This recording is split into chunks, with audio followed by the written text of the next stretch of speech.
Good morning. We are out here for a Pacific Northwest adventure. We are at Smith Rock, which is one of my all-time favorite climbing destinations, and I can't wait to get after it. Let's do it. Welcome back, everybody, for another climbing adventure, and this is our trip to Smith Rock during Thanksgiving week 2023. We hadn't really been doing a lot of climbing, so we kept this trip pretty mellow, but still had a ton of fun. We started our day at the western ship, the river face, and this is Stephanie following me up Vertical Taco, which is a very chill 5-6, which is a great way just to get used to the rock and warm ourselves up on a cold November day. Next, we did the route Purple-Headed Warrior to the right, which goes at 5-7 before moving on to our next destination. And that was the right side of the dihedrals, namely the cinnamon slab area.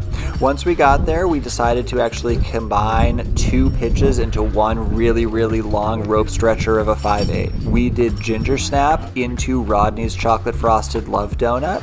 I actually really enjoyed this combination more than I thought I was going to. Ginger snap starts out okay. You do about 40 feet of scrambling in the 3rd, 4th class range. And then the tricky part is to actually get your first bolt in. It's pretty committing unless you're really tall. Me at 6'3", I was stretching a little bit to get that bolt in, so I don't know really what you would do if you were a little lower. You would definitely be in 5th class terrain with a pretty bad fall potential if things went south. So bringing a stick clip up honestly wouldn't be the worst idea in the world. Once you get that bolt in, you have one sort of thought-provoking 5-8 move directly above it, and then the route sort of slowly mellows to 5-7 and then 5-6 as the angle kicks back before you get to the midway anchors. I just threw a double length draw on the midway anchor and continued up, and I really have to say that I loved this pitch that was Rodney's chocolate frosted love donut. I don't think the Watts Guide or Mountain Project is very kind to this route, but I have done every route to the right of this, and of all of those in this very sort of classic beginner area, this is the pitch that I would most want to do again. I think part of that is due to the position, just being on the second pitch, you're way up there, you're separate from all the chaos that's happening down below, and I thought the climbing was actually really good.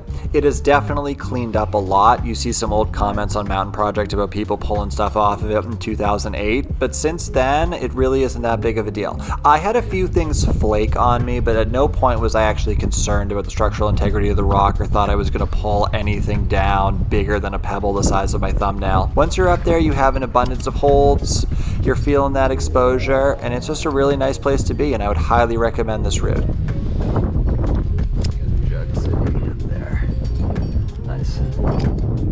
After we did our 2 rappels to get to the ground, it was getting a little crowded, so we started looking for anything that was open, and fortunately a couple routes to the right, we found Lykan It, which is 5-8, and it was available. This is a really fun route. The crux is pretty short and kind of above like the first bolt, and then after that it just eases to 5-7 and then finally 5-6 at the top. It's another worthwhile route to do if you climb around this grid. After Lykan It, we decided to move on, so we started heading back toward the Morning Glory wall. We played the game of, is there someone on 5-gallon buckets? And guess what? It was mobbed. So we moved on, and fortunately, phone call from Satan, which is this 5-9, was available. If 5-gallon buckets is not available, which is pretty normal, this is a really good alternative. It is a little harder, but it does offer some of the really cool like pockets and huecos that 5-gallon buckets is known for. I personally do really enjoy this route. I think it takes a little bit of strength, takes a little bit of technique, really requires you to be a well-balanced climber while you are climbing it. After I led this, Stephanie followed it on top rope and gave it a really good on-site burn, but unfortunately just got tangled up in one sequence, so I know she's going to be back and is really excited to get the send sometime. After we did phone call from Satan, we moved one more time so I could try something a little harder. We ended up back at the shipwreck wall, but around the corner on the east face, and the route that I decided to try was more sandy than Kevin, which gets an 11A both in the guidebook and on Mountain Project. I was able to eke out the on-site, which I was really psyched about and honestly a little surprised. Smith Rock is known for having very stiff grades, and I have been shut down here on many climbs throughout the years. I think what made this on-site possible was both picking a route that was appropriate for me and the fact that it wasn't very long because endurance is not one of my strong suits, but also I used to be a competition climber, and route reading from the ground is a very important skill that I was able to pick up while I was doing that, and I was able to get a really good read on this route. I was able to identify where I thought the crux was, I was able to figure out what I thought was the correct sequence, and when I got up there I was spot on, and I was able to just do the move, pull right through, get a little rest right afterwards, recover, and fire to the chains, and I was really psyched about that. The route itself was a lot of fun and climbed really well. I felt like it climbed very intuitively in the sense that pretty much everywhere you wanted there to be a foothold, there was actually a real legitimate foothold for you to use.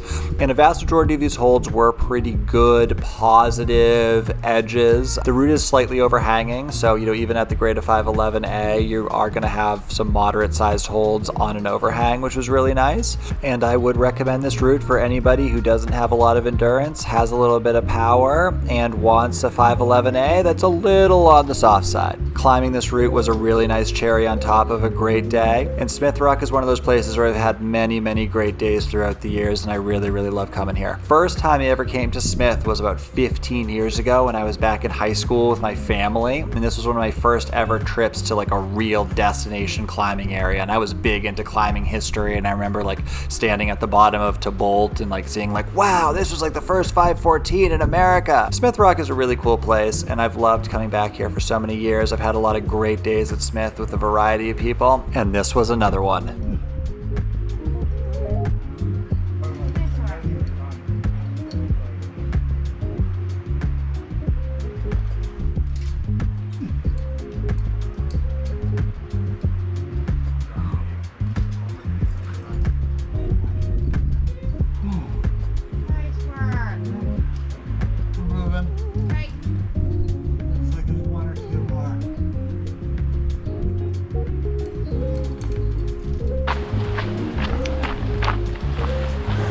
So that was our day at Smith Rock. I love coming here. This is such a great place. I'm really happy the weather behaved. It's kind of late fall right now, but it wasn't really that cold, which was excellent. It felt great to on-site. It's more sandy than Kevin, so overall a really great day.